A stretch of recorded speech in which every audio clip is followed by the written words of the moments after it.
Okay, everyone, we're going to go ahead and get started. So the first class I kept 10 minutes late because I talked too long. So hopefully today, in the second part, we're going to really fly through this material. So I want to get started really promptly. Before we do, though, last week one of our students, one of your fellow students in this class, left their recorder up here, their little machine recorder, and so to record the lecture. So if somebody took it from here, and I'm sure they just took it because they didn't know whose it was and they wanted to get it back to the person who owns it. So if you know of anyone who took it or you happen to have it, if you could just hand it in to me, and then I'll make sure it gets to that student. Okay, so that would be great. All right, today we're going to talk about repression. Seems like a good part of the term to talk about that when we're trying to repress anything that's not part of our immediate purview as we try to finish up this term. And thinking about that notion of the end of term and maybe even repression, I just want to make an announcement about the final. So 2 weeks from today, you will be sitting in this class writing your final exam. Who could believe a year together has gone by so quickly? So in preparation for that, you're going to need to see some slides and images. And I know many of you were thankful to have a few extra days, more than just a week last time for the midterm. So I'm going to try to get them posted sometime this weekend, those images. I'll do the best I can with that. The problem is I actually have to write your last lecture before I can compile the study guide. And since I haven't done that yet, that's kind of contingent. So as soon as I get that last lecture written, I'll do the study guide and get that online for you. But I wouldn't look for it before Saturday night, Sunday, somewhere in there. Okay, then today let's get right to the heart of the matter, repression. And we're going to talk today about, while I'm talking about repression as the subject, what we're really discussing is the relationship between the conscious and the unconscious parts of the brain. And to be clear, that is not a 20th century or even relatively new subject of inquiry. Since consciousness has been around, we have postulated on and thought through the implications of the unconscious. And that's shown, I'll talk about this 17th century engraving of exactly that in a moment. But in thinking about issues around repression, what we're really going to be discussing is the ways in which certain things seem to be sublimated, certain ideas, thoughts, feelings get sublimated or somehow annexed into the unconscious part of the brain.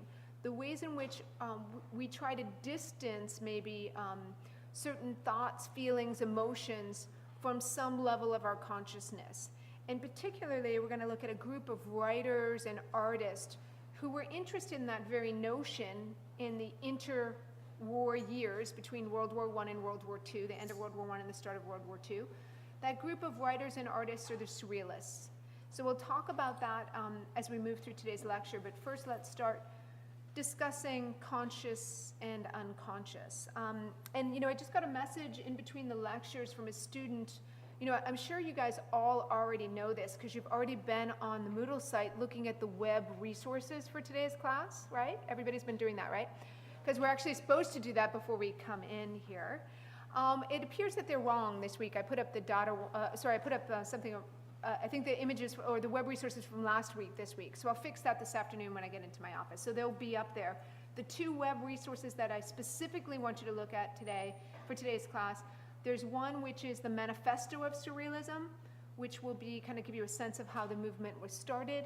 The second is actually an excerpt from the writing of Sigmund Freud on his interpretation of dreams, and we'll talk more about Freud in a minute. So just to kind of keep that in mind. Okay, so today we're going to be speaking about the nature of consciousness, and by consciousness I mean that normal state of being awake and aware of the world around you, what's happening to you. We're going to think about how that might be a concern for visual art or for cultural production in general. To start, I just want to define consciousness, because in a minute we're going to go to our first keyword, which is the unconscious. And by consciousness, I mean that state of being aware of an external object, that state of understanding oneself as a kind of sentient, aware, experiencing subject in the world. Now, recent years have really hyped up or brought to the forefront this questions of what is consciousness really about, right? How is consciousness framed?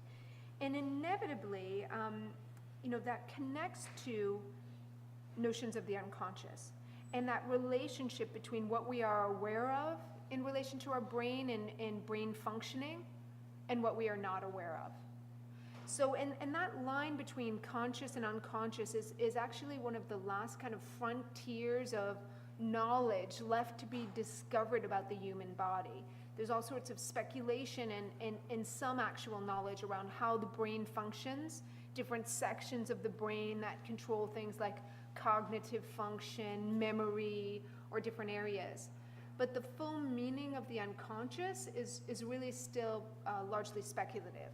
So even though we're going to be talking about the ideas today of somebody like Sigmund Freud, who's largely been debunked as an important contributor to any kind of real notion of the unconscious, I do want to keep in mind there's still a lot of mystery around it. So we're not going to be talking about hard science in this class in any way. We're really talking about how culture takes that up, how culture takes up this interest in the unconscious as a place to spur on creative production or imagination.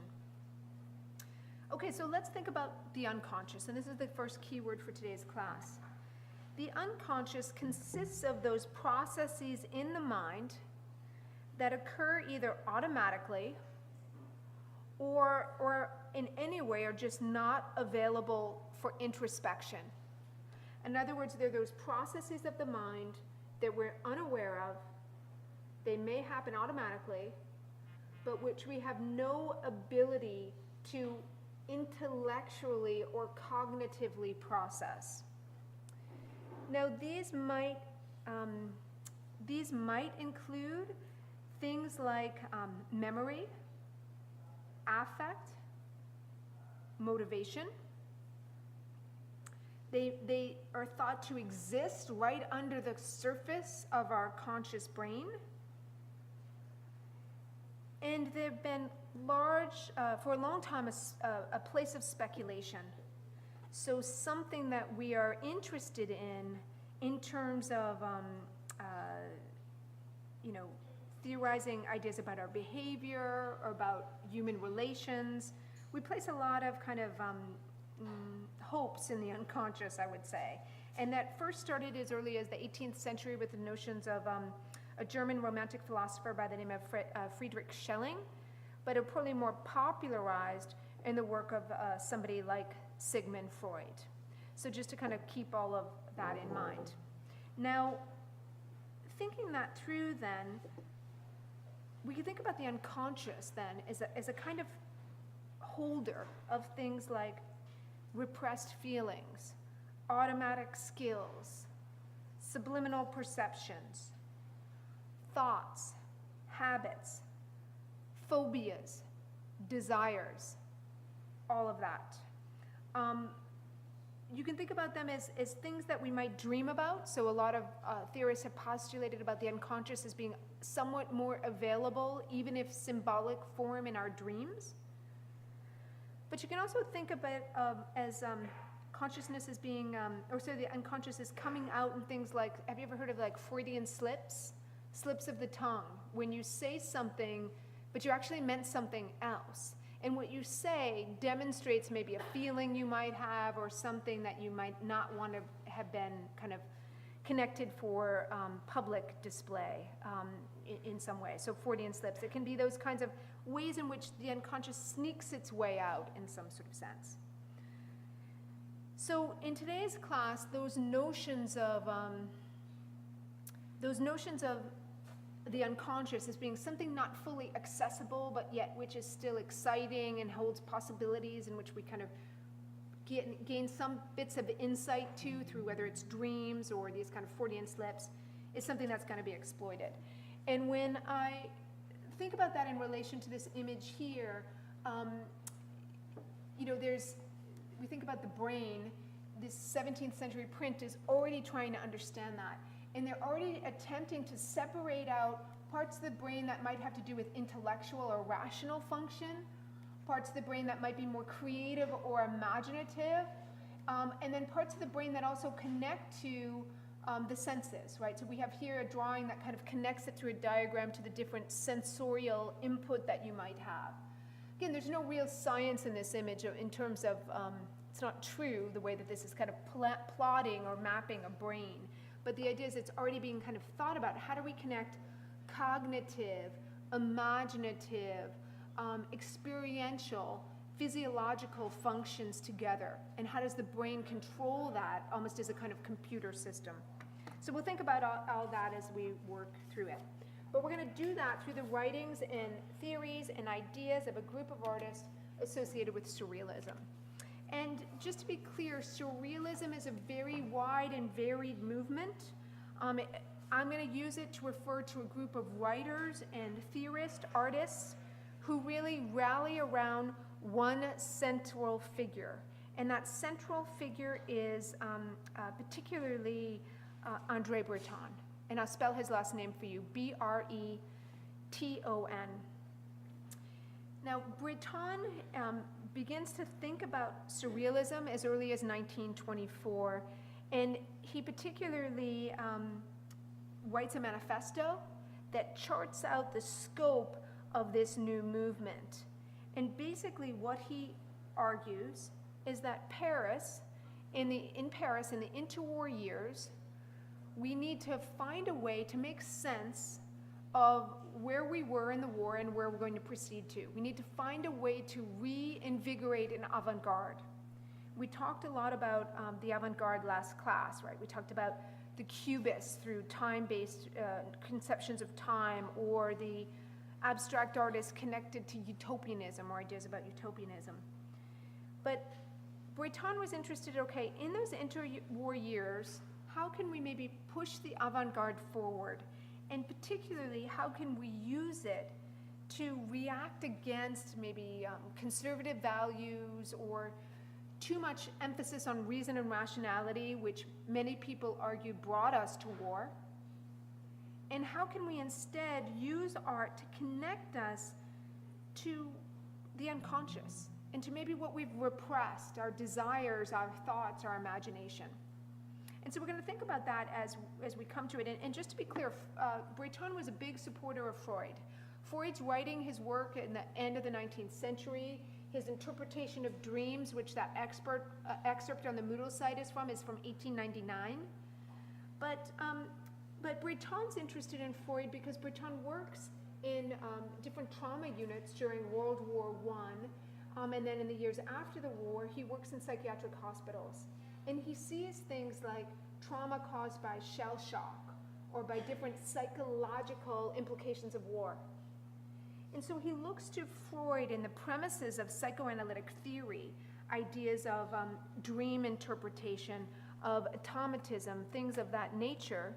And he uses that as a way to maybe help himself or help conceptualize a way out of the mess that they're in.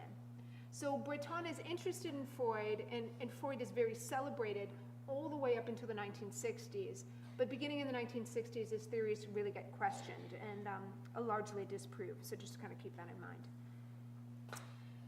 Okay, and here I'm just showing this cover of the Surrealist one of their publications, La Révolution Surréaliste. There were about 40 different publications that went along with Surrealism, all of which combine text and image. So artists and writers. We're not going to talk a lot about writers today in today's class, which is not unusual for visual culture, but just to know it's there, that this was Breton himself is a writer, and that's what he is focused on.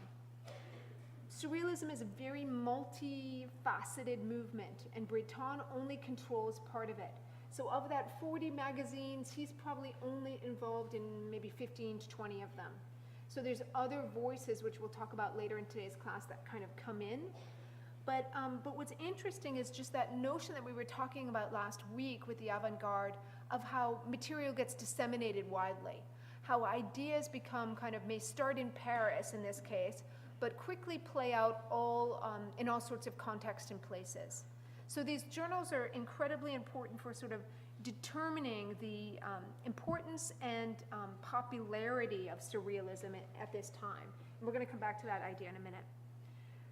But before we get too invested, and I just really have this up to show it, we don't really need to think about the journal. We'll look at some inside images in a minute. But I did want to say that I want to bring up your second keyword, and I want to think about psychoanalytic theory more as a kind of a clear keyword so that we can build on that as we move through.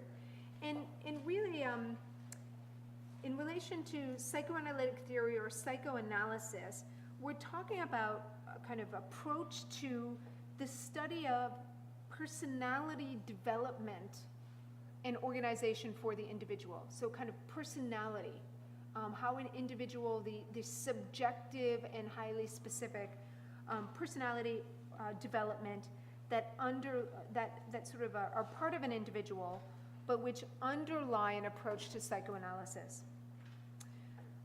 When we think about psychoanalytic theory, we're really talking about a few things.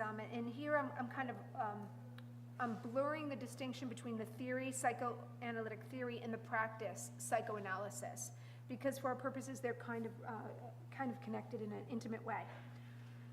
We can think about psychoanalysis as being a product of psychoanalytic theory, which speaks to a clinical method for treating any kind of psychopathology or any kind of mental illness that affects an individual's behavior or ability to conform in relation to larger social organizations.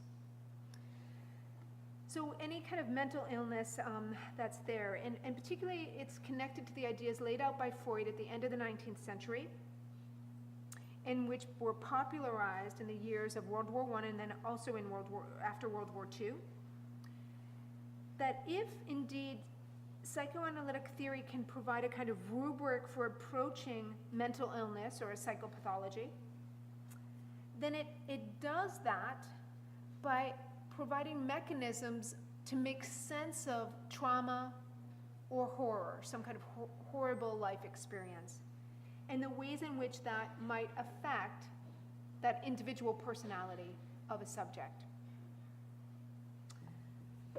So there's some basic ideas that psychoanalysis is formed in relation to, or psychoanalytic theory. First is that personality is inherited, but is also determined by events in early childhood. So your early childhood is formative, although we all inherit a lot of our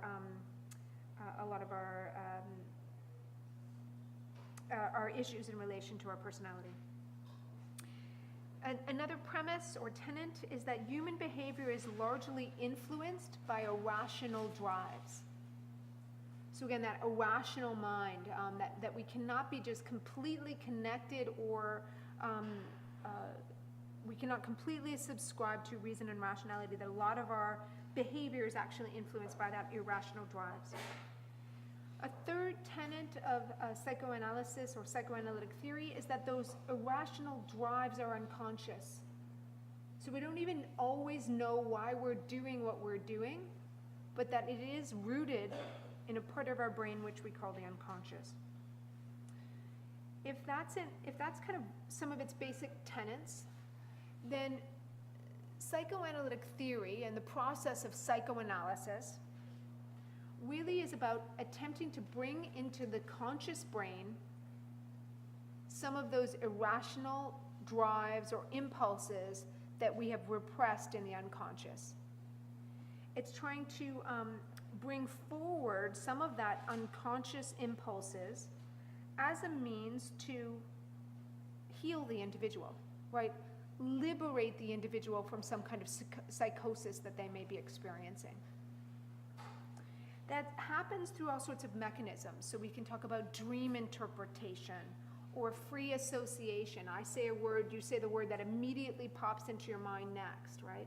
These kind of activities which can try to free up that space or that hard separation between a conscious and an unconscious mind. But I want to be really clear before we move back into surrealism that for the psychoanalytic theorists like Freud, or later we'll talk about Jacques Lacan, they saw this as a means to heal the individual from psychoses, right? to make you integrate better into your social moment, to help you be a quote-unquote normal individual in our world. But the Surrealists don't care at all whether you're saved, right? They don't care about liberation from psychoses. They actually want to manipulate those psychoses as a political perspective, to challenge or trouble bourgeois or upper class society, to question it. So where Freud and his group want to heal people, the Surrealists want to exploit them. And the Surrealists want to exploit them for, again, a kind of broader political agenda that's about questioning the world in which we live and its prioritization of things like rationalism and reason at the expense of these inner desires and feelings that an individual may have. So we're going to see a lot of themes that we've seen before in this class. We're going to talk, a lot of these artists are interested in sex. These artists are interested in eroticism. There's a crassness to some of the work that we're going to look at. But it's always connected back to this belief that we've somehow gotten off the path, that reason and rationality, products of the Enlightenment that have been going on for a couple hundred years at this point, have alienated the individual from their own subjective feelings and emotions. And that's why we get to a place where war happens, right? Because we are all repressed, we are all disconnected from our inner psyche. Okay, so let's think about how that might be played out. And here I'm showing you just two images side by side of the very first issue of La Révolution Surréaliste and an image from the very last issue.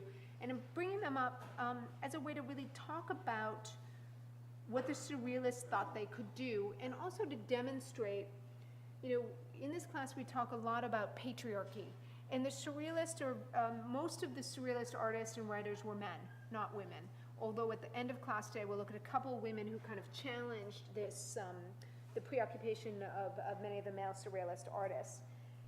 I think that it's important to call up, because the Surrealists invested a lot of symbolic meaning in womanness. I don't mean in real women, I mean in a conception of woman. And so we see in these two images a prioritization of two different notions of women, and so that the Surrealists celebrated. And so to talk about the first one, we see various European intellectuals, including a few Surrealists that are portrayed around, all men, portrayed around the outskirts of the image. On the center of the image, we see one woman who's a larger photograph than all the rest. That is a woman by the name of Germaine Breton, B-E-R-T-O-N. Breton, like the Surrealist, but Breton, B-E-R-T-O-N. She was, a few years before this image was produced, she was placed at the center of political controversy. She was an anarchist, a political anarchist by leaning. She actually killed a right-wing politician because of her political convictions. So we could also think of her as a murderer or a terrorist. She is a woman that did not confine or limit herself to societal preconceptions of what women are.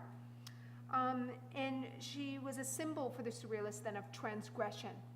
And I quote, the text at the bottom of that image reads, "It is woman who casts the biggest shadow or projects the greatest light in our dreams," unquote. So there's this notion of womanness as being both a potential for transgression, but in also some way an impediment to it. And the Surrealists, and I think in part the Surrealists mythologize women in that way, because all the way going back to Aristotle and Plato, so the ancient Greek classical philosophy that we've talked about in this class before, we have a division of the genders in which men are conceived to be more of the public world and women are conceived to be of more of the private world. These are gender stereotypes and constructs, mind you. But the implication is that women are often talked about in relation to the body in very different ways. And that could have to do with reproductive function. But philosophically, women are connected to things like intuition, to non-rational modes of thinking, to different kinds of practices or impulses that may or may not confine or limit themselves to superly rational or reasoned thought. The Surrealists are celebrating that, right? They want to get at the unconscious part of the body, right? That part of the mind that's more about intuition, more about feeling, that might be coded in various kinds of way. So they see women as uniquely placed, and again, a construction of women, mind you, but a notion of women as being more uniquely placed to access that material. So the Surrealists kind of mythologize women. At the same time, they are using women's bodies and ideas of sexuality in the same way we've seen in the history of art before. So in the image on the right, which is part of the last version of this particular Surrealist publication, we see a woman, a classical, kind of image of a female nude, a photograph, surrounded by men once again, but those men are with their eyes closed, and they're all Surrealist artists. So they all have their eyes closed, including the figure of Breton right here. And we see the woman with text above and below her. It's actually a reproduction of a Magritte painting. We'll talk about Magritte a little bit in a little bit while. Sorry, not a Magritte painting, a collage. And the image says, I do not see, and then we have the woman standing in for the word woman. I do not see the woman, and then below, hidden in the forest. Well, of course those male Surrealist artists don't see her. They all have their eyes closed, right, number one. And then secondly, we're looking at a woman who's not in the forest. So it's about that enigma of meaning and the conundrum of interpretation, which is long a subject of Magritte's work. We'll come back to that a little later. But we can see it similarly how the Surrealists are still mythologizing a notion of women as bringing some kind of enlightenment or some kind of connection to that unconscious. Again, that is a construct. It's not a real conception of women. And in fact, at today's end of today's lecture, we'll look at how female Surrealist artists trouble that in various ways. But let's start to just kind of pile up some work to give us a sense of what this Surrealist production is going to look like. Here I'm showing you a kind of image. Maybe you've done an image like this. This is what we might call automatic drawing. I'm going to define your keyword automatism in a minute. But it's a process, this is a process of drawing where you have multiple figures engaged in the practice. So we have a piece of paper which gets divided into four. You can see those lines even manifested here, here, here, and then up here. Four different pieces. Each artist gets to produce one part of the drawing, and then they end that drawing just with these lines at the very tip of a fold visible, and then the next artist takes those lines and continues them on. Clearly they had the conception of first we're drawing a figure, some kind of figure. Right, so we know we're doing that, or maybe, I'm pretty sure in this, they do a whole series of figures. These become the dominant kind of mode. But each artist kind of interprets their part of the figure without knowing what happened before. So they just have that line, and you can always see where those lines, where different lines or parts of the image connect, where one artist is kind of drawing or taking off from the hand of another. But it creates these absurdist figures which are bringing the ideas, it's bringing together all sorts of irrational juxtapositions that can't be logically or reasoned out. And this does, Surrealism is always meant to work in two ways. One for the artists themselves, right? The idea is that they try to get into these practices whereby they can produce something that's not so confined by their own rational thought. So we'll talk about strategies they have to do that. How do you gain access to maybe unconscious thoughts or processes? But it's also meant to do that for the viewer, right? How do you as a viewer approach this? What are the ways in which you start to make sense of this particular image and the subject that they're working at? So it's meant to trouble your conception of a face here. Look at the face of this image where we see the ears represented, the ears crying, right? Or with earrings, but it almost looks like the face is tears, or the mouth positioned in the center of the forehead, right? This kind of flipping or strangeness is attempting to play with or call up your interpretation in different ways.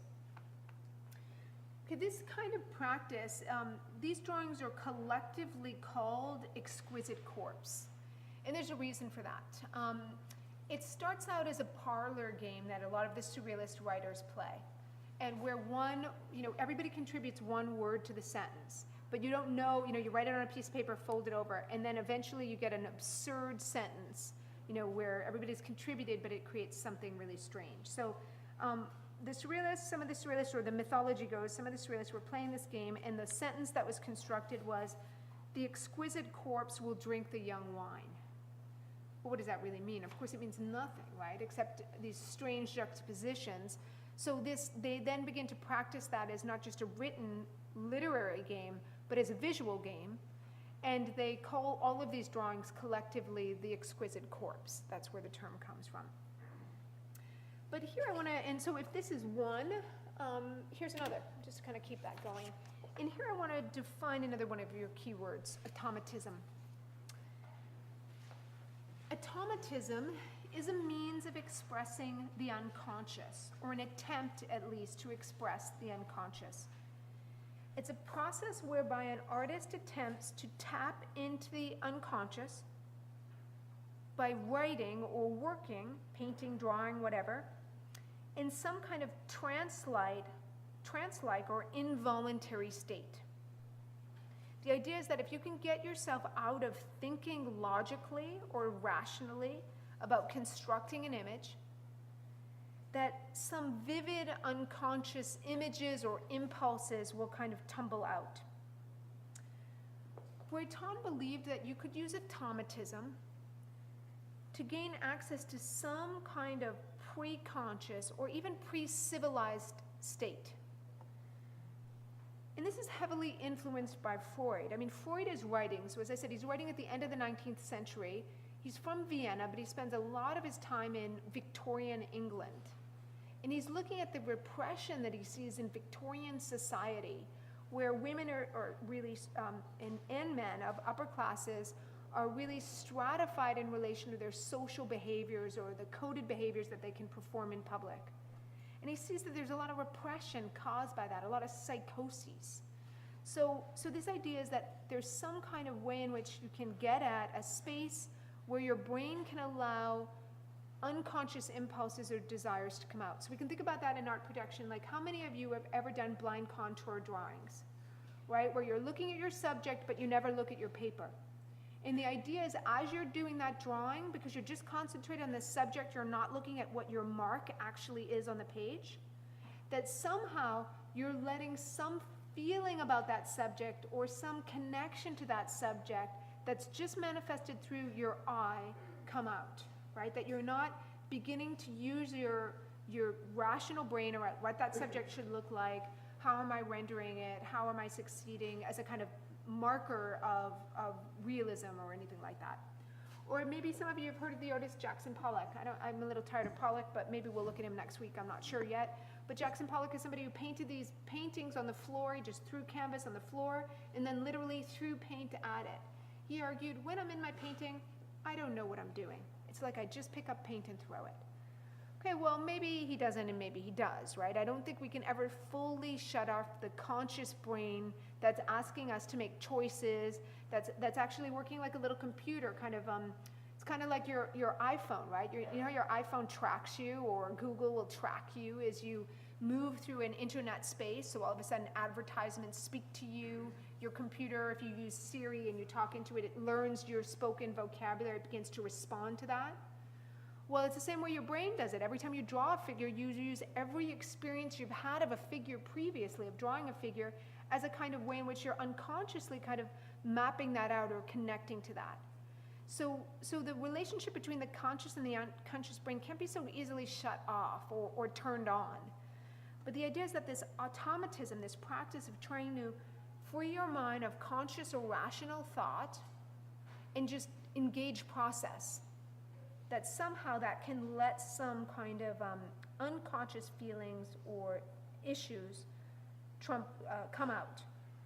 And remember, for Freud, if you were in a session where you're doing things like free association, I say a word, you say the next word that comes into your mind, or I show you a splotch, a Rorschach ink blot, and you tell me what you think it means, right? Those exercises for Freud or for a psychoanalytic theorist become a way to actually help you figure out what you're repressing, help you kind of come to terms with it. For the surrealists, they don't care. It's not about healing anything. It's about using the troubling nature of those juxtapositions to get you to think outside of the box and be open to new modes of less sexually repressed ways of thinking and engaging with our world. So here's another image. We see images of women in Surrealists, but we also see a lot of images of violence. So guns, but notice this gun ends in an eyeball. Strange kind of connections between objects. So this figure is meant to be drawing the part of the body that connects to a torso, but that torso is kind of relegated to just this, these strange elements on either side of a central mast. The fish becomes the lower part of the torso, and then these sticks, I can't even tell what they are, arrows, or I'm not sure, table legs, become the legs of the figure. So again, playing with a kind of abstracting out of a recognizable form.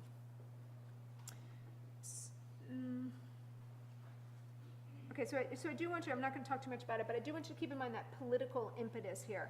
The Surrealists want to trouble bourgeois thought. They want to argue for a new way of seeing the world. They think reason and rationality has led us to World War I. They want to make sure that doesn't happen again.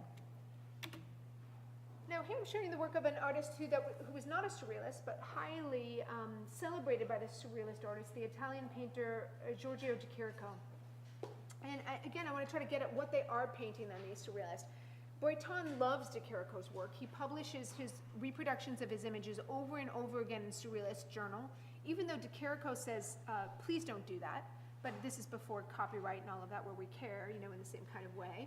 So he says, please don't do that. Breton doesn't care, he just keeps doing it, because he finds in De Chirico a kind of precursor to the Surrealist movement. Now, first of all, notice that this image is realistic.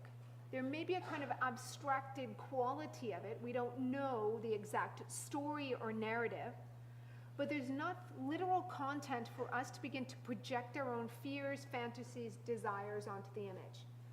Last class, we talked about the anxiety caused by abstraction, right? How, we all like to look at a realistic painting because we can make sense of it more. But maybe let's think of it not as two poles, like, which I did last class with realism on one side and total abstraction on the other. Let's think of it more as a sliding scale. The more an image is abstracted, even if it's still highly recognizable, the more room there is for the viewer's own interpretation. But if an image is very realistic, it tends to be didactic, propagandistic. It's telling you what to think. The more space we allow for abstraction, even if it's just an abstracting out of kind of normative ideas about what objects mean, then there's more space for the viewer's interpretation and your own feelings to come in. So let's think about it in relation to this painting. I remember sitting in my very first year freshman, or in the States we call it freshman, so first year foundation course when I was a student doing my BFA at RISD. And I remember seeing this painting and feeling like it's the creepiest painting I've ever seen. I still think the same thing when I see this painting. I hate this painting, and I love this painting at the same time. High perspectival view, we'll look at how a lot of the Surrealists do it, use that as a motif, but it's a largely kind of a classicized landscape. De Chirico, again, an Italian artist playing with classicism, that kind of arcaded building, but which stretches out in space. Even though we have these architectural references, it's largely a pretty uninhabited landscape with the exception of a few elements. Here we have a girl who's rendered as a silhouette, so there's this really strong use of lighting, rendered, and she's playing a game with a hoop and a stick, right, where you twirl the hoop as you move, as you run with it. Another element we have in the foreground is this this sort of what is it called, like a trailer with open doors, as if those doors could be quickly shut if something was put in there. In the background, we have a shadow of a figure who appears to be coming in to the scene, which the girl is totally unaware of. This sort of giant figure in the back. This image, when I see it, it always reminds me of, I don't know if you guys have ever seen the movie. I showed it to my kids, and then I realized it's xenophobic and racist, so I can't show it to them anymore. But it's a movie from my childhood called Chitty Chitty Bang Bang. Have you ever seen that movie? It's like really horrifying image. That's what this painting always calls up for me, with this children catcher who catches kids in a little, trolley or something. I always see that when I look at that here, right? So by telling you my interpretation of this painting creeps me out, right? In a totally fundamental, formative child kind of like way. So I'm telling you my feelings about it to demonstrate that's how Surrealism wants a painting to function, right? Calls up for you weird narratives, strange juxtapositions, feelings that are anxiety producing or maybe even troubling on some kind of psychological level. And the idea is that through that content, through that kind of shocking of your ideas of conventions or beliefs of how an image should look, that they're allowing space for your own feelings and emotions to come through. There's an indeterminacy of a surrealist image, right? Even if they're realistic and representational, there's an indeterminacy which you can, meaning you can, there's no clear narrative, but there's all sorts of ways in which we can suggest or call up content that's somewhat disturbing. Okay, so thinking that through then, and we're going to start talking about surrealist painting, and then we're going to look at surrealism in relation to photography and sculpture. But to do that, there's basically two different kinds of surrealist painting that's dominant, and we're going to look at the first, which connects back to that keyword automatism, automatic writing or painting. And the second is those paintings produced in relation to dream imagery. But let's start with automatism here. I'm showing you work here by a guy by the name of André Masson. Masson was a surrealist painter, one of Breton's favorite. And to be clear, Breton determines the movement, but he's not a visual artist himself. Breton is just a writer, nothing wrong with writers. I say it like there's some joy. He is a writer, not just a writer. But he is interesting because he's always making claims about the visual and always serving as a kind of arbiter of the visual. And that's an interesting kind of perspective for me as I think about him as a kind of determining the parameters of this movement. So Masson for him is someone who's really interesting. And in fact, he worked with Masson in the 20s. Masson served in World War I, had a lot of traumatic psychological implications for him. He came back to Paris, and he largely spent the rest of his life in an asylum. And Breton worked with him first as a kind of in quasi-therapist mode within that asylum, but then also popularized Masson's work. Going back to that ideas of automatism, Masson produced his work in ways that allowed for some kind of automatic response to happen. He mixed different elements on the canvas. So you can see that hand-drawn line which populates it. These areas which are paint just spilled on the canvas, as we see here, a precursor to somebody like Jackson Pollock. And then over here we see large areas of the painting which are covered in sand. So he actually puts glue on the surface, just kind of pouring the glue on the surface and then putting sand on top of it and then pouring off the excess. He then looks at the title, looks at the work, begins to draw back into it, and titles the work. So he's not starting off with a notion that this will be the Battle of Fishes. In the last class I called it the Battle of the Fishies. I don't know where that came from, but he plays between, again, that unconscious and conscious state. And, trying to allow his unconscious impulses to come out through process, and then spending some time conceptualizing and intellectualizing those, thinking about what he can do with them as a composition. So he plays with these, again, gestural movements in relation to process, and then more cognitive ones where he's trying to make sense of that field he's created. So if this is one kind of element of automatic painting, Joan Monroe, the Spanish artist who lives in Paris for some of his career, though moves back and forth between Barcelona and Paris, he represents another form of automatic automatism. Miro creates this rather carefully elaborated visual language of these small little forms, which we might think of like the ideographs or the pictographs that we saw all the way back in our first lecture together as we talked about everything from font design to cave painting. So these little figures become these kind of little pictograph or ideographic elements, which he then connects to more realistic signs like these musical script or guitars, violins, and then creates these kind of compositions based on that. In a sense, a lot of people connect this kind of work to, say, 17th century Dutch painting, the paintings we looked at, like Vermeer, for instance. These interior scenes where you have a clear view of a room, the floor, the wall, with some window to an outside world. But Miro's images are not kind of inhabited by these clearly domestic, everyday scenes that we would understand in relation to the world around us. They're populated by these strange little forms that have a life of their own and create a world of their own. And Miro makes these forms in a couple ways. Sketching, drawing on canvases, little bits of canvas that he then kind of compiles a whole, almost like he's charting out an alphabet of forms, right, that he can use. He also uses collage as a practice, so cutting up paper and kind of making these forms, and then organizing them around the composition. Miro described his process in the following way, and I quote, "Rather than setting out to paint something, I begin painting, and as I paint, the picture begins to assert itself. The first stage is free and unconscious, but the second stage is carefully calculated," unquote. So that notion of process is is intimately connected to that notion of automatism, that through the process, I'm going to open myself up to, the unconscious or some kind of non-rational thought, becomes a very important marker of this form of surrealist painting.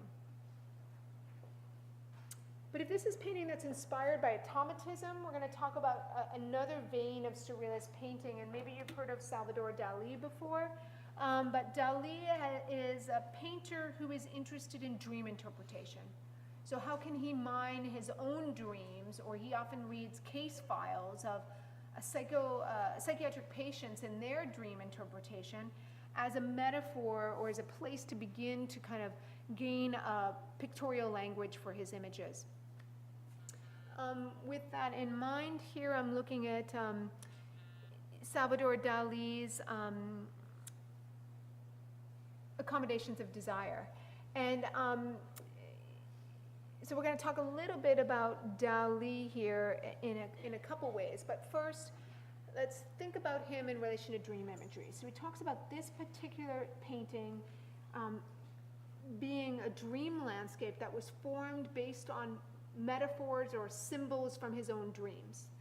And he often used those as his practice. But let's think about what we see. So first of all, in a surrealist dream imagery, we often see a kind of, again, a barren-ish landscape, as if we're in a desert or on the floor of the ocean or some kind of, really strange landscape, high perspectival view. So you can't get a lot of contextualization of what's around you. And then we see these geometric, or what appear like, biomorphic rather, elements, maybe rocks or some kind of naturalistic elements. So we see a series of these rock-like forms casting heavy shadows, which then are painted on top of. And you'll notice in the foreground we see certain motifs. So we see this lion's head, which is here painted in silhouette, painted in negative, or parts of it are cut off. And we can see some parts of that maybe coming up in other places. So there's the mouth, or a negative view of the mouth, or even over here the lion's mane appears to kind of pull through that rock and explode out of the rock. Other elements, like the canvas itself, appears like it's peeling apart, which it's not, but it appears that way. This rock here is covered with little ants, as if they're trying to find some porous or element in. That metaphor becomes something Dali uses a lot of a hard surface or even a human surface, like a hand, covered in ants. And part of it is to think about what it would feel like to have all those ants crawling on your hand, right? The uncomfortableness of that. Not because it hurts, but because it's weird, right? Or bizarre. So that sense of, that nature of those ants there is one that comes up again and again in his work. And one thing I was going to show, I just reminded myself of it, but in today's class, but I didn't because of the time constraints, is a movie that Dali actually wrote the script for, which was directed by Louis Buñuel, one of Buñuel's first films, called Un Chien Andalou. I'll put a link to that on your web resources for when I go back and fix them today. I'll put a link into that because it's actually a really interesting example of early surrealist cinema, but it's about 19 minutes long and I didn't want to show the whole thing in class. Okay, but then let's move to the back of the image. So we have, again, those elements like a rock which appears to be exploding, letting out hair, or these different kinds of forms articulated. But then we have these other natural elements, other kinds of shapes, which you begin to pick apart and see as different things. So this, again, looks like that lion. Or here we have, they just appear like vases, but over here we have what looks like a portrait of an individual, in fact, a profile view of Dali himself.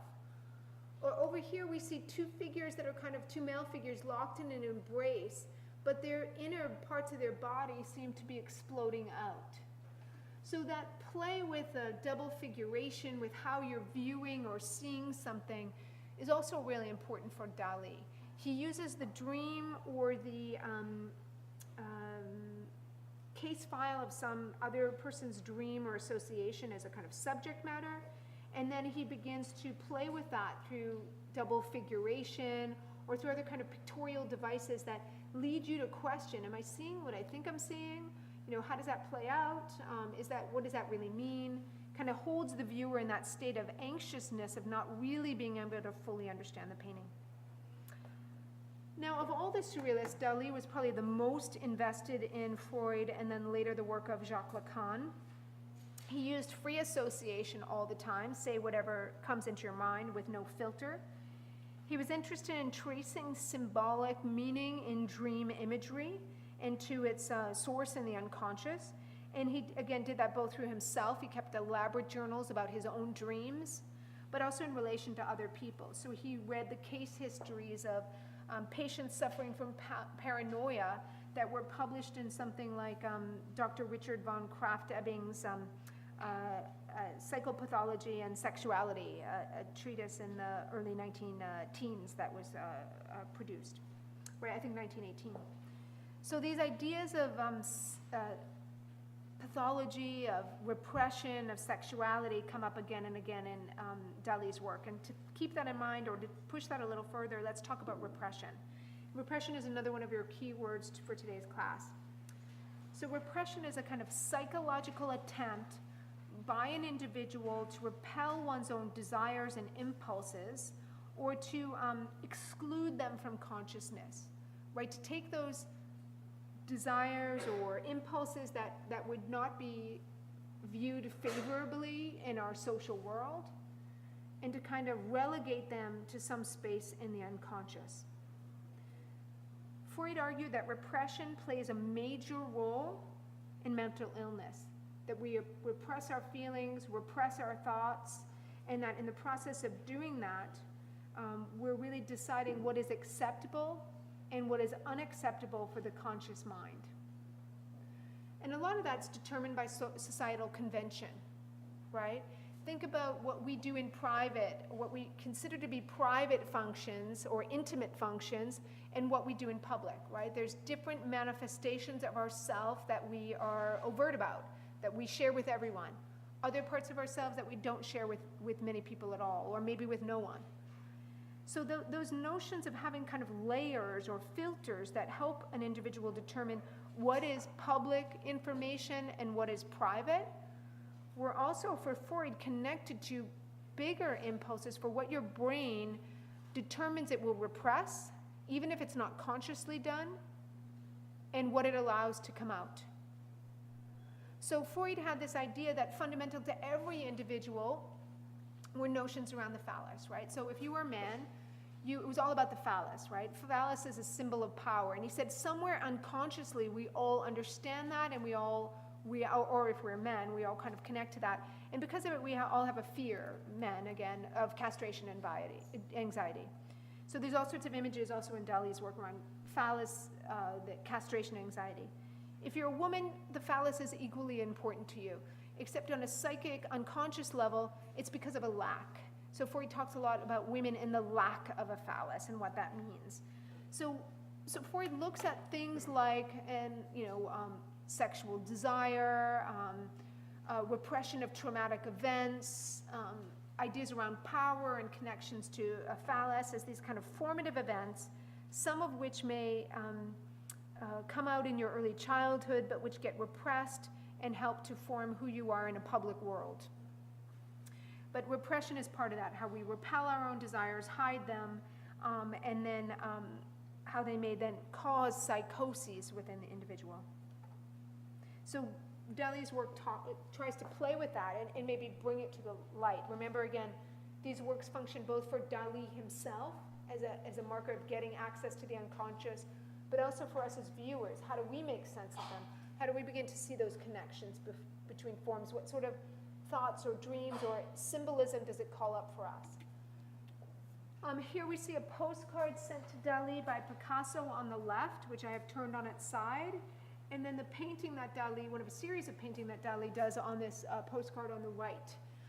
It's actually, if you turn your head to the right and kind of see this image as it should have been, I guess I was just trying to shove them on the slide here and keep them as big as possible. That's an image of in a colonized world. It was, I think the title on it is something like African Tribesmen, but it's clearly a postcard that was circulated in Europe and which kind of fetishized a colonialist view of different African cultures. So we have that on the left, and then you see here a painting that Dali does on it, playing with that relationship between what you think you see and what you see. So again, we can, using this photograph over here, we can say, okay, what we're seeing is kind of a hut with individuals, and I forget what they call that kind of architectural construction, but which is very particular to certain places in Africa and certain nations and cultures, and then these figures who are seated in front of it. So that's what we're looking at. But when you look at it with this postcard on its side, or even now if you take your head and turn it to the left and look at Dali's painting as if it was on the side, this looks like a face, right? Like a profile of a face. And that's what Dali is interested in. How I look at something and I think it's one thing, but then I look at it again and I think it's something else. And in holding between those two different interpretive views, I'm psychically troubled because I cannot lock this image in. And no matter which side I come down on, seeing it either as this image of architectural structure with those individuals in front of it, or an image of a profile of a woman's face, I'll always have a trace of the other view in my mind when I interpret it.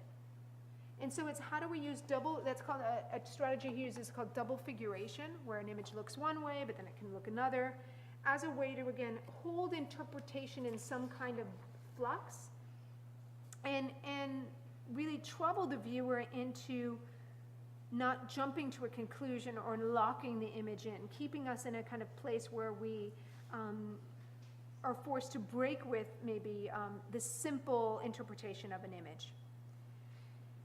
Now, Dali talked about, you'll notice the title is Paranoiac Visage, but Dali talked about this whole type of painting for him, or his whole methodology around, he called it paranoiac critical thought.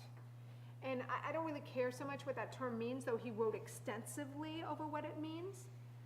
But it's like he wants to propel a kind of contemporary paranoia in the individual, and that's going to lead to critical thought, right? That we're, by gaining some access to a slightly destabilized or decentered space, the individual is actually much freer and able to make interesting associations and connections.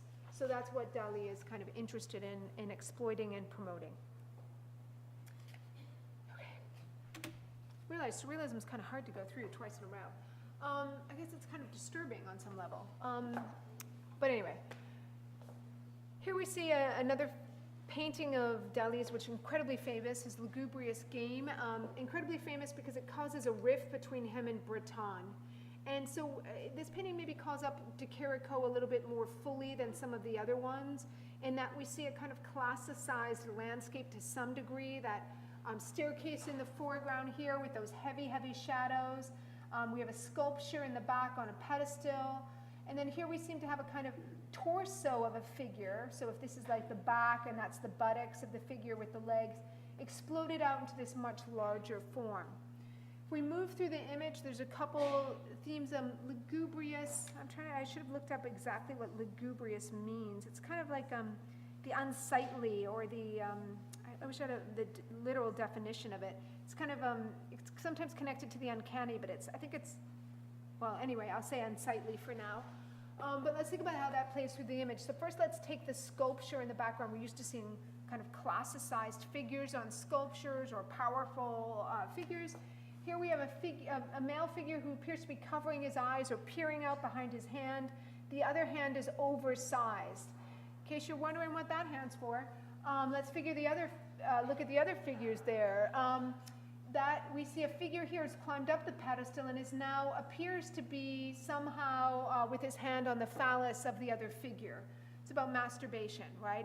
And that notion of a coding of it, a shaming of it, right? That's not something that we can talk about I mean, not that it's literally saying this, but it's something hidden or repressed, right?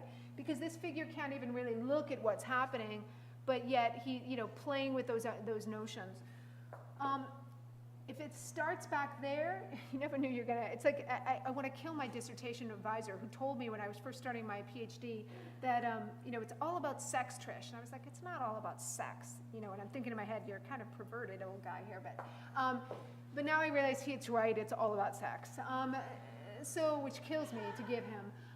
So here we got the torso of this figure in the foreground, and then this explosion, as if the head of the figure just kind of exploded and expanded out. Again, these aren't literal. I'm giving you one interpretation, but the idea is you spend time with the image and you have to make sense of it. You have to connect with what this might call up for you. We have, again, what might look like a self-portrait of Dali from a profile view facing down, as well as other portraits. There we have a figure that looks an awful lot like Mark's, although Mark's smiling, which is kind of interesting. Another figure's face here, but then other elements that are less easy to pull apart. Move to the foreground of the figure, you'll notice another subject or figure group in the foreground. Might call up that image in the back of Accommodations of Desire. Dali used a lot of his images again and again in his work. And here we have one figure who's looking, one figure, another male figure, it appears, who has his face covered. One of the figures, the figure with the jacket on is holding a bloodied or soiled cloth in his hand. He has no pants on, but if we move our eyes down the composition, we see he does have shorts on, and they seem to be stained as if he's defecated or, again, something bodily has oozed out in some kind of way. That connection between, again, what is societally acceptable to view and paint and what is not is being played out here. And in this, as I said, this painting brought a real rupture between Breton and Dali, which does get solved. I mean, Dali, even in his moment, was the most famous of the surreal artists. I was at a show in Paris, or I went to Paris not that long ago, maybe 5 or 6 years ago, and I remember being on the train system and seeing advertisements for a big retrospective of Dali's work in Paris. I don't remember where it was held, but they advertised the show not with a painting or with his name, but just showing his mustache, like as if that was enough to, he's kind of a mythological figure in the history of art in terms of what we've invested in him. I always say when I teach students a kind of survey of art and they're actually writing papers about artists, there's artists you can never write about for me. I never want to read another paper about Jackson Pollock, Andy Warhol, Frida Kahlo. You can't write a good one. Salvador Dali is the same thing. Don't even bother, it's not going to work, right? So unless, dissertation maybe, but even that, I'd stay away from them. Because he's been so mythologized. And what happens in 29 is he paints this image, and Breton hates it because it's too crass. Breton wants to trouble bourgeois thought and convention, but unlike some of the other surrealists, Breton is not the only surrealist working in Paris. In fact, there's a rival that he has, a rival editor, a rival writer by the name of Georges Bataille, sees this painting and thinks Dali's the smartest thing ever, immediately publishes this painting in another surrealist journal because of its crassness. And it really came down to, what are the mechanisms by which you can transform society? How far can you push that bourgeois acceptability and thought? What are the ways in which your images can be too alienating for a public? And those were kind of at stake in that debate. I won't go into the debate fully, but kind of at stake in it. One of the most infamous paintings by Dali, his Persistence of Memory, which when I was a teenager, I was really excited to go to the Museum of Modern Art in New York City to see this painting. It was something I had looked at before. I was really fascinated by, incredibly disappointed when I actually stood in front of it. Why? Because the painting is this big. And so just to kind of keep that scale in mind, because in this class I show you these huge things, but this painting's only this large, which at the time was incredibly disappointing, but now I see it even more as this incredible feat to render such illusionistic detail in such a small canvas. and to make it so believable, right? It's a very typical representation for Dali. We're highly illusionistic techniques, but again, we have these strange landscapes that are not so recognizable, but call up some kind of morphing geometry. And just to kind of keep in mind, there's, it's often talked about or historicized in relation to that emphasis on time. We see these melting clocks or, conceptions of time. We have 3 clocks which are open and melting, and 1 clock which is closed, covered with ants, and hard, right? So that play between hard and soft. And Dali talked about this painting as being a conception of a dream that he had where everything was reduced to camembert cheese. So that kind of becomes a metaphor, but we even have, again, a self-portrait of Dali here. You can always tell it by the eyelashes, right? And kind of calling up that connection to his own likeness. Yes, Ernesto, you had a question. You think that all that detail fed into a canvas this big? Yes. Wait a minute, are you asking me if the canvas is that big? The canvas is that big. I'm just showing it blown up here, right? Yeah, well, it actually calls up a kind of tradition of painting, which is related more to miniature, to miniature painting or to painting. Remember Jan van Eyck that we saw in this class a long, long time ago? His paintings were much larger, but it's that kind of illusionistic detail, or what we saw in, say, Vermeer himself, right, Jan Vermeer. This kind of tradition of painting where it's incredibly illusionistic, but yet here the illusion is of a fantasy dreamscape that we're not exactly sure how to articulate or associate ourselves in relation to. And it's that uncertainty where what we think should be hard is now soft, or where we can't really locate those biomorphic forms into actual, is that a face, or is that some kind of driftwood or stone, or I don't know what it is. Why is there all these reference to nature, but it's all dead, right? These kinds of questions around how we associate ourselves. And that becomes a real conundrum in relation to it. So this work has been talked about in relation to Freudian symbolism as well.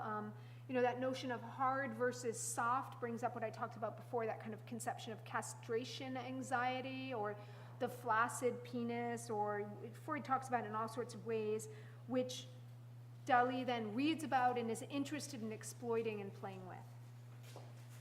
I was going to say quite literally, but then I thought that might be bad taste.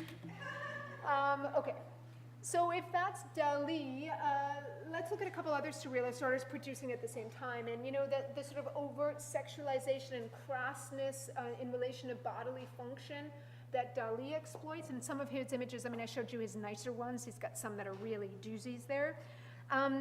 Here we're looking at an artist that takes up a different problem or a different issue. And that particular problem is the notion of representation itself. And that is the artist René Magritte. This is his Treason of Images from 1928 to 29, very infamous work. This is not a pipe, it says, but of course we know it is an image of a pipe, but it's not a pipe because it's really an image of a pipe or a representation of a pipe. Right? He plays with that connectivity there and that meaning. Like Dali, Magritte is very interested in disassociating images and the contrast that they can set up. He used ordinary images, not so sexualized, a rather flat technique. He actually comes to painting through graphic design, and I think that connection to the notion of the canvas not always as an illusionistic space. He plays with that a lot, that it's a place to represent a sign that the viewer's meant to read. In this case, though, we find that notions about meaning troubled. And just to read a quote by Magritte that I really like, he once said that, quote, "An object is not so attached to its name that one cannot find another that might suit it better." So an object is not so attached to its name that one cannot find another that might suit it better. Again, that calls up the discussion of semiotics and sign interpretation that we started with last term, where there's a relationship between a text and an object that represents it, or an idea or a name, and what it actually symbolizes, that is largely arbitrary, and that we can play with if we want to deconstruct or rethink how meaning is formulated. So again, this is not a pipe. Well, it is a pipe, but no, this is not a pipe. It's not a real three-dimensional pipe. It's a it's a painting of a pipe, or a representation of a pipe. If that's sort of a canonical work, another very infamous work of Magritte's is his Human Condition 1.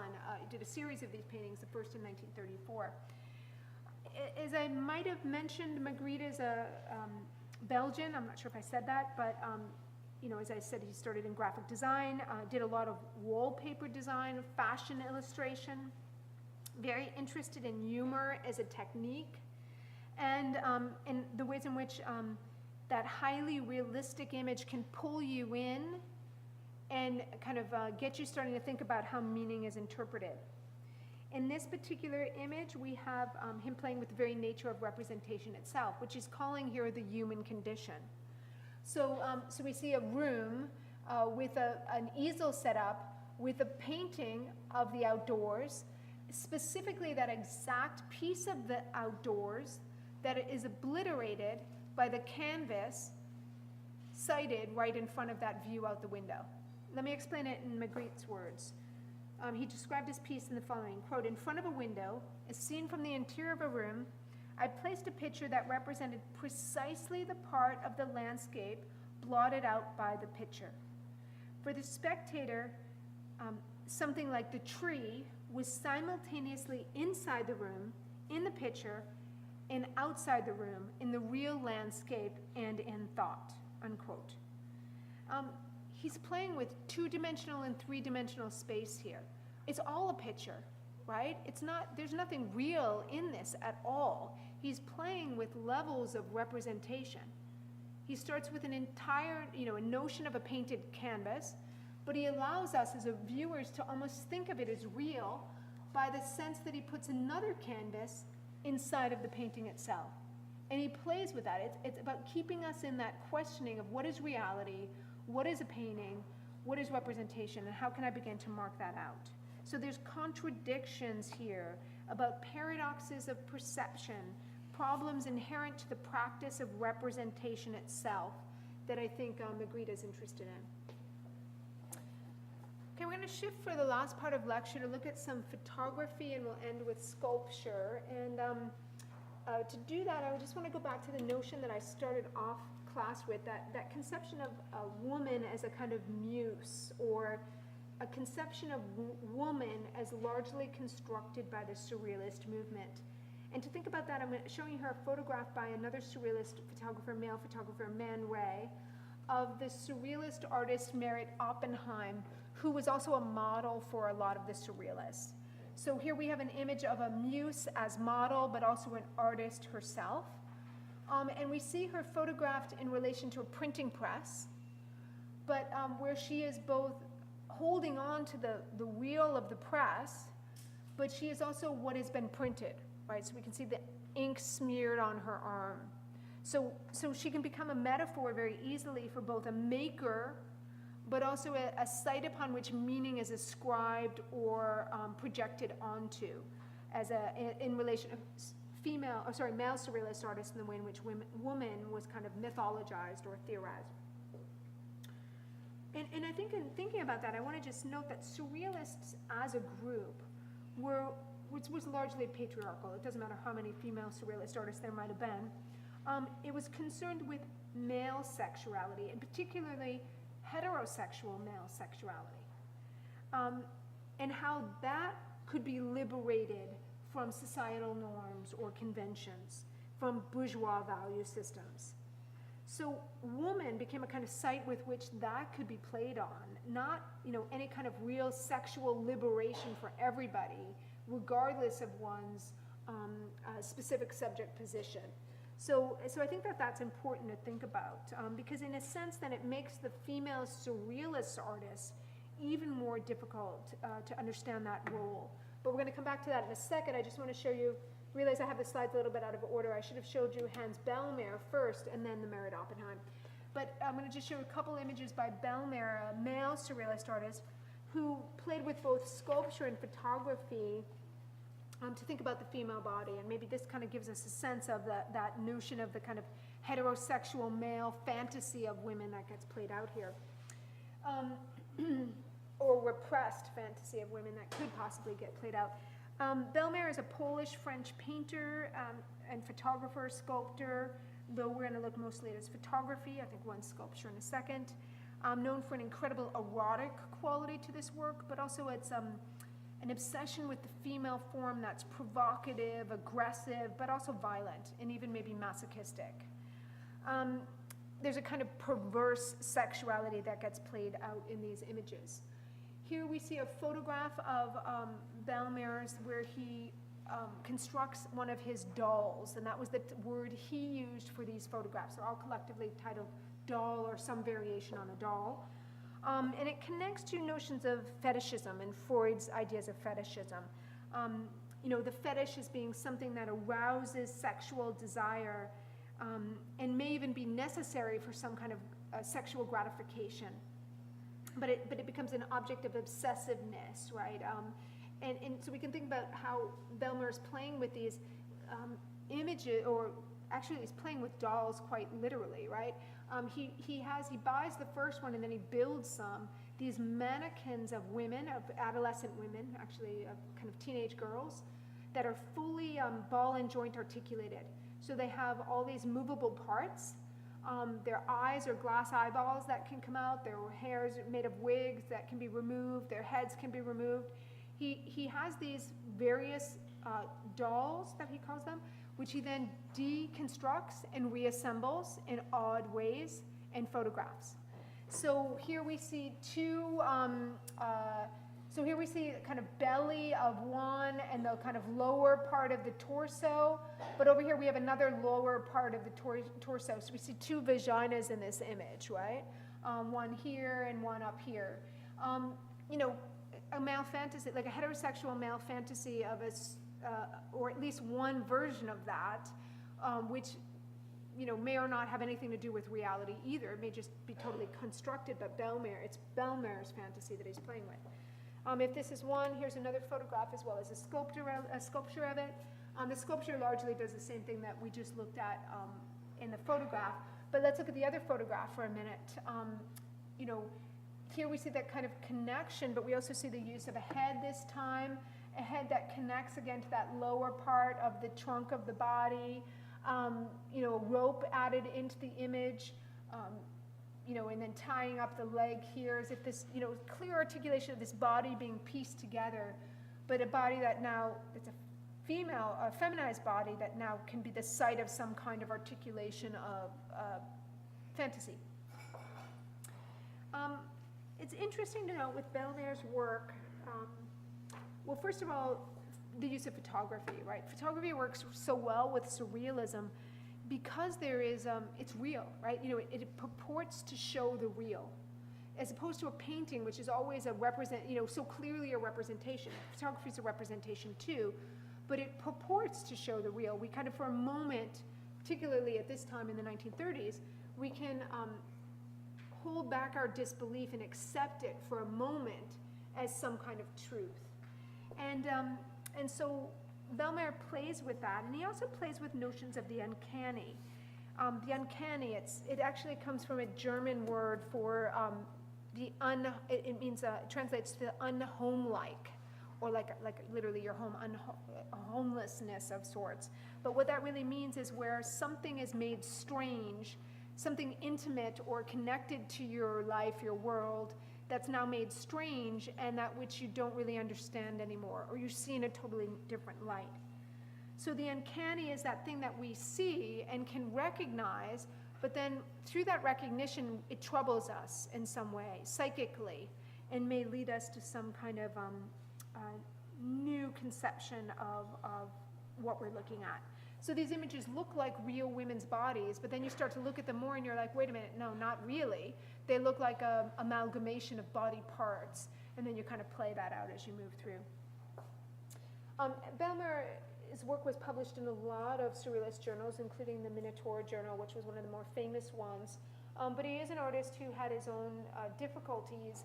often being charged with indecency in relation to the work that he would show, and a couple times he was actually arrested on pornography charges because his work was so confrontational.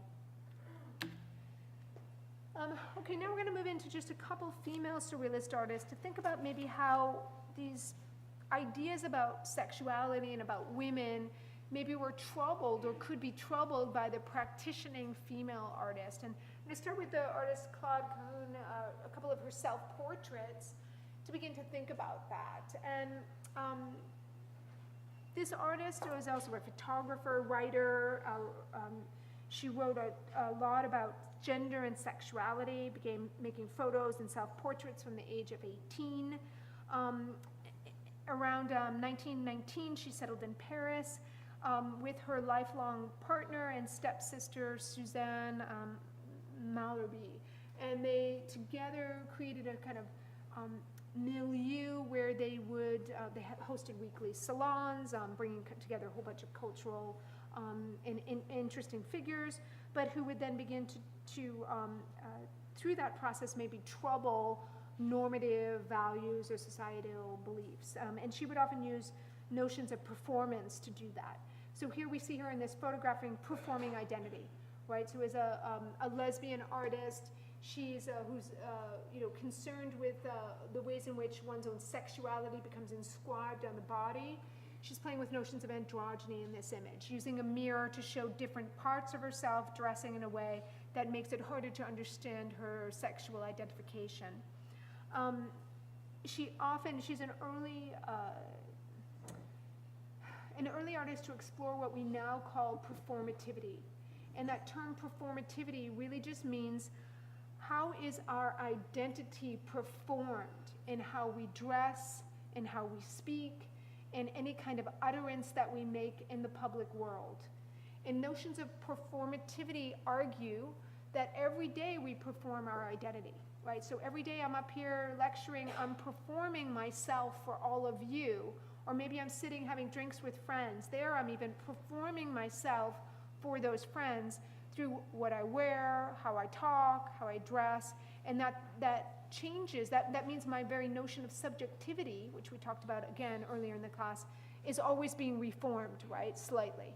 So Boone takes that up very literally by playing with her notions of her identity. And if this image, I don't know why I never really, it just always makes me nervous. This particular image, this one I like a little bit more of her work, and I think maybe it's a little easier to see that directly. In this particular image, androgyny comes up again. She shaved her head. We don't really know if she's a woman or a man. But even more, she double exposes the photograph. So we see two images of her. It's not like the mirror in the last image. Here we actually see a doubling actually on the photograph, and their bodies get blurred down here. One of those two figures looks out at the viewer, so looks out to the public world. The other figure looks inward looking at its twin, if you will. This image has been talked about in various ways as kind of experimenting with ideas of the self and notions of subjectivity itself. How can we, how do we as individuals are comprised of different masks or different notions of our identity? In fact, Boone herself said once that she wrote in 1930 in a book that she was working on, under this mask, there's another mask. I will never finish removing all of these faces. This kind of fantastic elaboration of a possible self as being so multivariant and layered, that how do we get at those notions of an unconscious self as we work through that? So that's kind of being prioritized here. We do have one more keyword for today's class that I just want to bring up in our last few minutes together, and that is the keyword, the abject. And I could have easily brought this word up when we were talking about Dali's Lugubrious Game, that image with the figure with the soiled pants, but I'm going to do it here for, I don't know what reason, but we'll see if it plays out.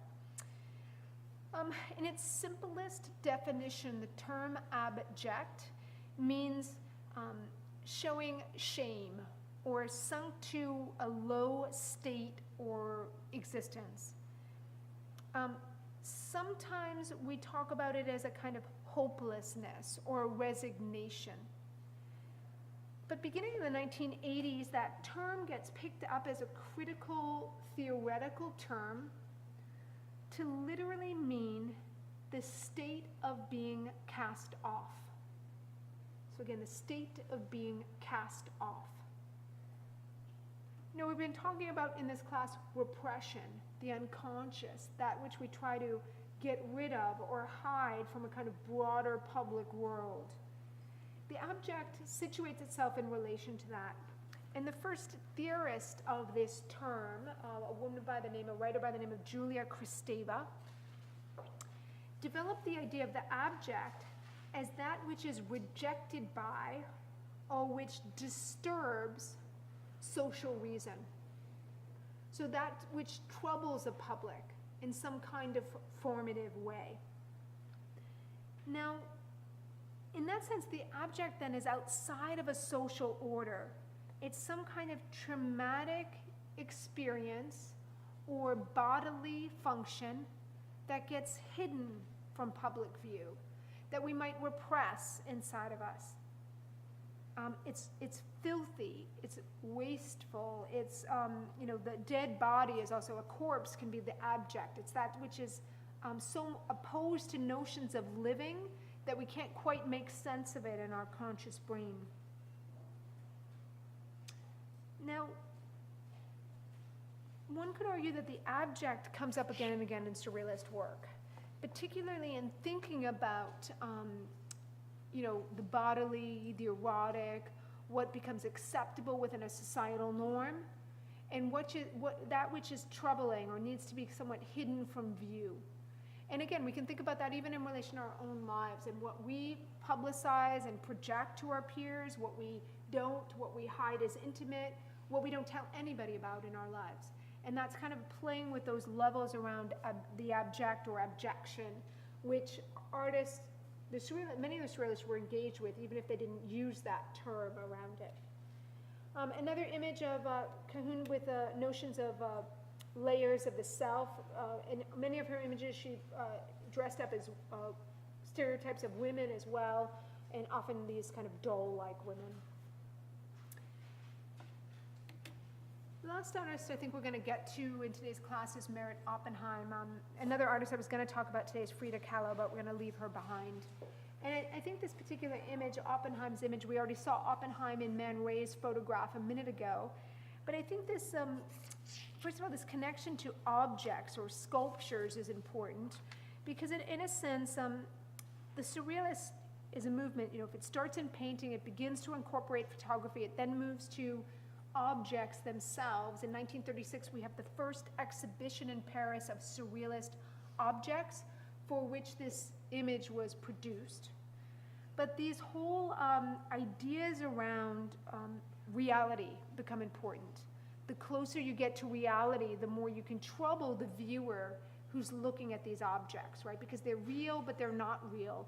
I understand a cup, a utilitarian object, but it's here made strange again because it's been covered in fur, a connection back to that uncanny, something made strange.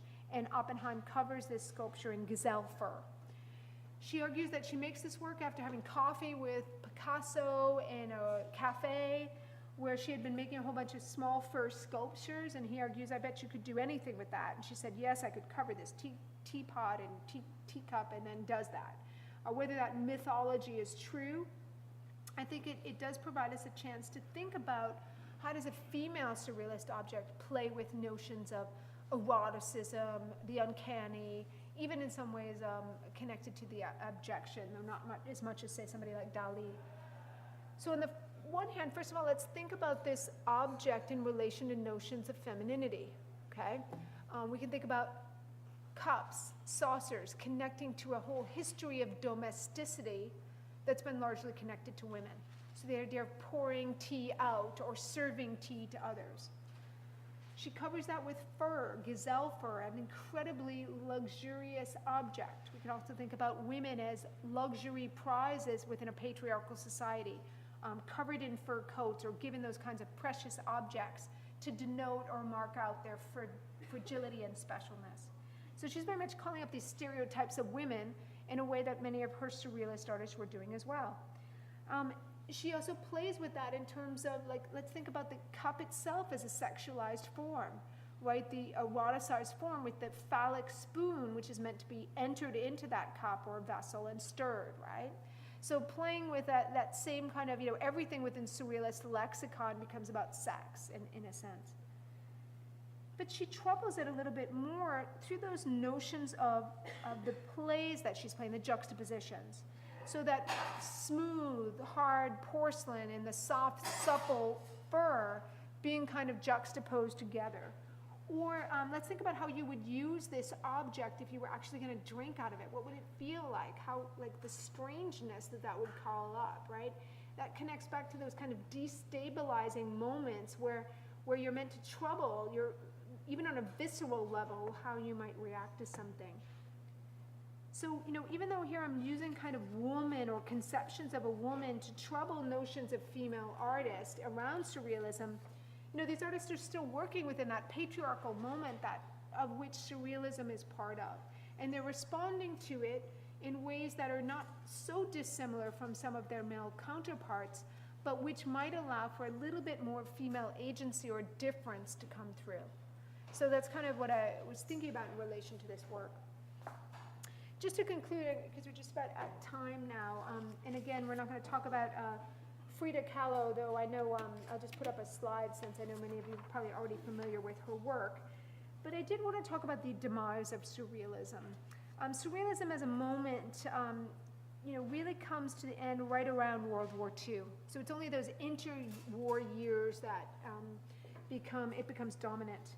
And in part, although psychoanalytic theory is still possible, so coming out of World War II, which we're going to talk about next class, where we have things like the dropping of the first atomic bomb or the Holocaust, these major genocides that really bring to the forefront humankind's inhumanity to humankind, that still brings an interest in exploring the unconscious.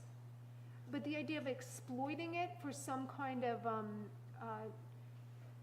neuroses that will trouble a broader public largely stays in that interwar period.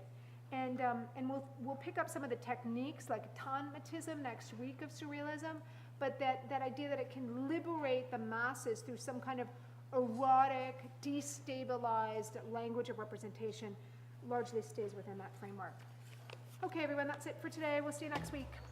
And again, on the weekend, look for those slides around the final exam.